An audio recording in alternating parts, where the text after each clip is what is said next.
Assalamualaikum warahmatullahi wabarakatuh. Kami dari kelompok 9 ingin mempresentasikan tentang pemikiran filosofis tentang kurikulum pendidikan Islam.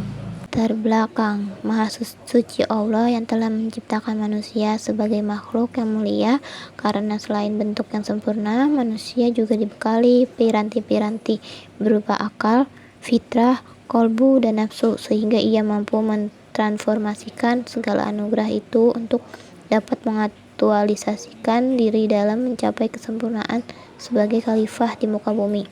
Pendidikan Islam harus mampu mendesain suatu kurikulum yang mengintegrasikan ilmu serta mampu menjawab tantangan perubahan paradigma baru pendidikan tersebut. Di samping itu, kurikulum juga hendaknya dapat dijadikan ukuran kualitas proses dan pendidikan, sehingga dalam kurikulum sekolah telah tergambar berbagai pengetahuan, keterampilan, sikap, dan nilai-nilai diharapkan dimiliki setiap lulusan sekolah. Secara harfiah, kurikulum berasal dari bahasa Yunani, yaitu kuril, yang artinya pelari, dan kurere, yang artinya jarak yang harus ditempuh oleh pelari. Ada yang mengatakan berasal dari bahasa Prancis courir, yang berarti berlari. Istilah ini pada mulanya digunakan dalam dunia olahraga, sedangkan dalam bahasa Latin, kurikulum berasal dari kata curriculum, yang berarti bahan pengajaran. Dalam konteksnya, dengan dunia pendidikan menjadi circle of instruction, yaitu suatu lingkaran pengajaran di mana guru dan murid terlibat di dalamnya. Dalam kosakata Arab, istilah kurikulum dikenal dengan kata majhad, yang berarti jalan yang terang yang dilalui oleh manusia pada berbagai bidang kehidupannya.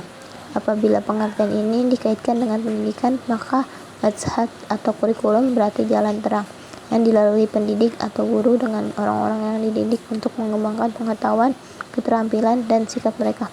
Dalam perspektif falsafah pendidikan Islam, kurikulum pendidikan pada dasarnya adalah alat atau instrumen untuk mendidik peserta didik dalam mengembangkan potensi jismiyah dan ruhiyahnya, agar mereka dapat mampu mengenali kembali dan mengukuhkan syahadah primordialnya terhadap Allah Subhanahu wa taala. Menurut Omar Muhammad Al-Taumi Al-Syaibani menyebutkan 5 ciri kurikulum pendidikan Islam sebagai berikut. Yang A, menonjolkan mata pelajaran dan akhlak.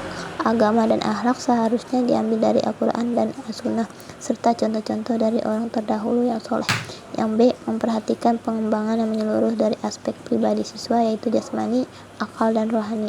Yang C, memperhatikan keseimbangan antara pribadi dan masyarakat, jasmani dan rohani, dunia dan akhirat. Keseimbangan itu tentunya bersifat relatif karena tidak dapat diukur secara objektif. Yang D, memperhatikan juga seni halus seperti ukir, pahat, tulis indah, gambar, dan sejenisnya. Selain itu juga memperhatikan pendidikan jasmani seperti latihan militer, teknik, keterampilan, dan bahasa asing sekalipun. Semua ini diberikan kepada perorangan secara aktif sesuai bakat, minat, dan kebutuhan.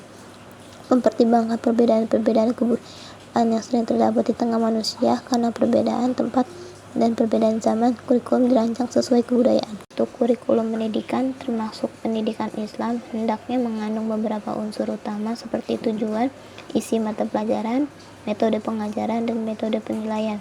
Kesemuanya harus tersusun dan mengacu pada suatu sumber kekuatan yang menjadi landasan dalam pembentukannya.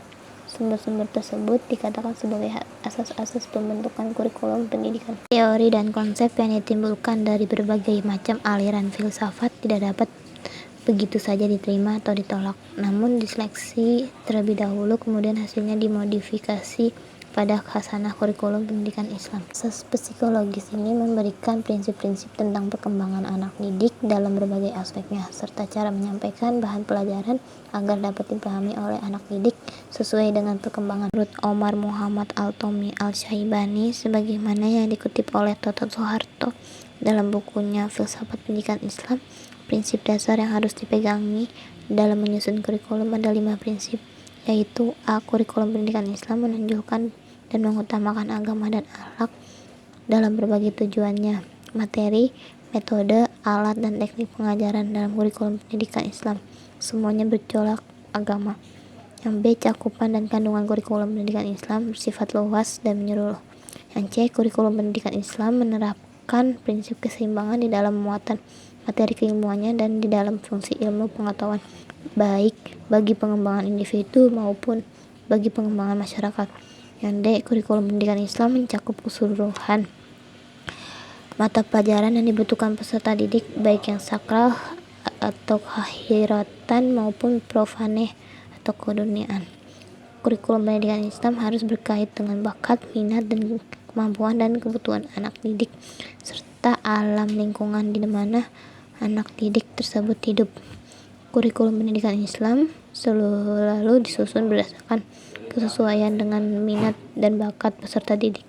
Kurikulum pendidikan Islam harus dapat memelihara perbedaan individu di antara anak didik dalam bakat, minat, kemampuan, dan kebutuhan mereka. M. Arifin dalam bukunya Ilmu Pendidikan Islam mengemukakan 4 prinsip dalam penyusunan kurikulum pendidikan Islam, yaitu A. Kurikulum pendidikan yang sejalan dengan idealitas Islami adalah kurikulum yang mengandung materi atau bahan ilmu pengetahuan yang mampu berfungsi sebagai alat untuk tujuan hidup Islami.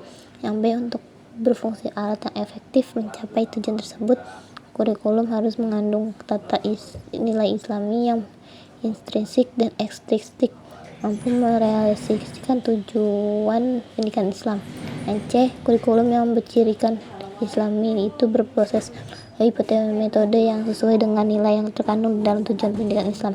Antara kurikulum, metode, dan tujuan pendidikan Islam harus saling menjiwai proses mencapai produk bercita-citakan menurut ajaran Islam. Simpulan, jadi pada intinya pendidikan Islam merupakan upaya manusia muslim merekayasa pendidikan al-ihsan al-kamil melalui penciptaan institusi interaksi edukatif yang kondusif. Dalam kaitan inilah diharapkan filsafat pendidikan Islam mampu memberikan kompas atau arah terhadap pembentukan kurikulum pendidikan yang Islami.